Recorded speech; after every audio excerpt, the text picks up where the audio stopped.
Hello, welcome back. This is part 2 of sorting algorithms.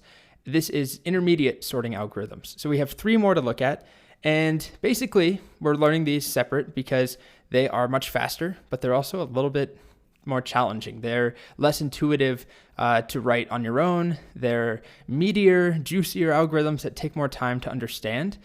But they're also, the payoff is that they're faster. And I'm going to prove it to you. I'm going to show you at least one example of just how much faster they can be in this video. But first, I want to add an important note, which is don't be scared.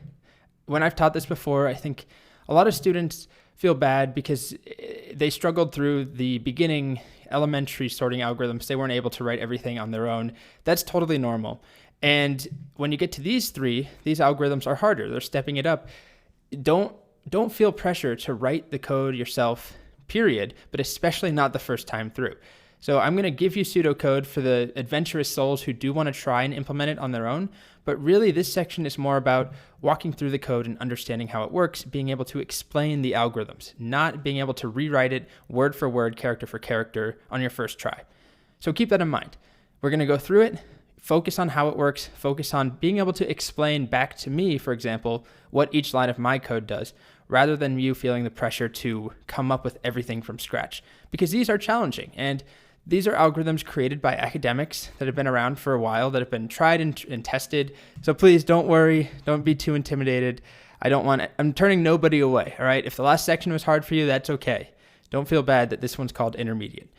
Okay, so our objectives. First, understand the limitations of what we've learned so far. Bubble, selection, and insertion. What's wrong with, well, we shouldn't say what's wrong. What are their shortcomings?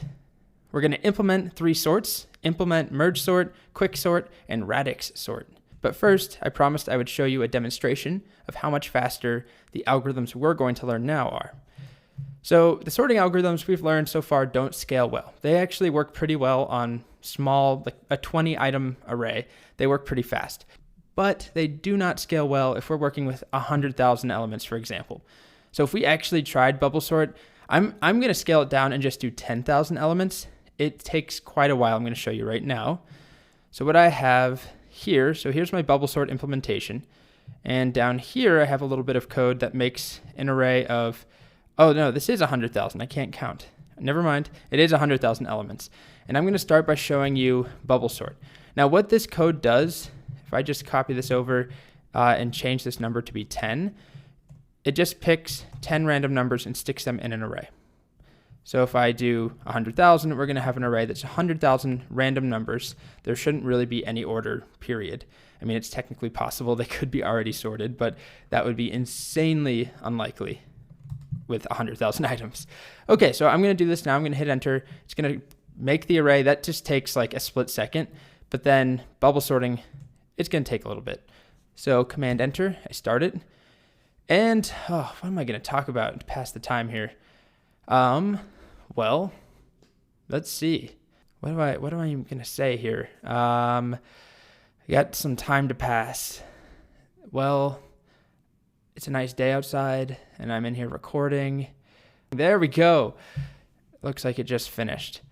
So I don't know exactly how long that was. I think I also put a cut in the middle of this because I took a sip of water and then I realized that was going to sound really bad on the camera if I'm gulping. So anyway, that was about 20 seconds of my time. Now, if I do the same thing with merge, which I already have in this file, merge sort, we haven't learned it yet, but just watch. I'm going to clear and run the same code. So 100,000 items, but now pass it into merge sort. Wow, look at that. I mean, that's crazy how much faster that was. That was less than a second compared to 20 something seconds. Now, if I added another 0 here, which I'm not going to, remember that bubble sort is quadratic. So that has serious implications. When we add another 0, when we're squaring the time, basically, that's huge. That's a huge difference. So I'm not going to do that. But with merge sort, I mean, we'd still notice a difference, but it's nowhere near the time difference. And we'll talk about what the actual big O is of something like merge sort. But I just wanted to show you there how much faster it is. Maybe that gives you some motivation for learning it. So this faster family of algorithms that we're going to learn, they can improve time complexity from around ON to ON log n. So if you can think back, I'll show you a chart again, but O of n log n is not bad. It's pretty good. It's much better than quadratic time, O of n squared.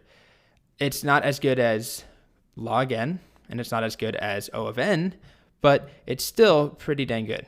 So in this section, we're going to learn 3 algorithms that improve time complexity, and we'll also learn why it's n log n, for example. Where does the n log n come from? We haven't really talked about it. We introduced the idea of a log. We said that O of log n is good. It's pretty fast, but we haven't really seen where it comes from. So we'll see that. There's a trade-off, though, as I mentioned, between efficiency and simplicity, unfortunately. So these more efficient algorithms are definitely harder. They're longer, or even if they're not longer in the amount of code, they're just weirder. They're not how we think as humans most of the time. It's not how you would sort something. So they take a little longer to understand. But it's worth it, right? That's a very big difference that I just showed you. And that was only 100,000 items. Now imagine 1 million or 10 million pieces of data. Massive differences in time. So let's dive in. In the next video, merge sort.